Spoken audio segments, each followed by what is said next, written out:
Hi అండి, ఈరోజు చిక్కుడుగా కొబ్బరి ముద్ద పెట్టి చిక్కుడుగా కూర వండుకున్నాం.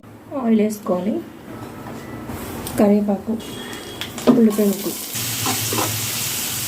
అల్లం వెల్లుల్లి పేస్ట్ చిన్నదండి. ఇప్పుడు కడిగించుకున్న చిక్కుడుకాయలు వేసుకోవాలి.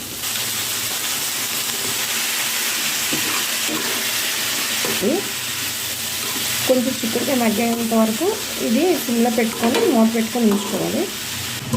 చిటికెడు పసుపు వేసుకోవాలి దీంట్లో.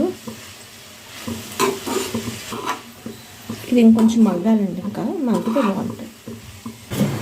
మన కూరలోని కారం వేయట్లేదండి, ఓన్లీ పచ్చిమిరపకాయలే వేసుకోవాలి. ఎంత కారం సరిపోతే అంత అన్ని పచ్చిమిరపకాయలు ఉంచుకున్నాను. పచ్చిమిరపకాయలు దీంట్లోనే జీలకర్ర,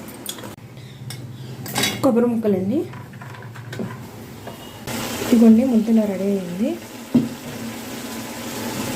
ఇప్పుడు మొత్తం తీసి కూరలో వేసుకోవాలి.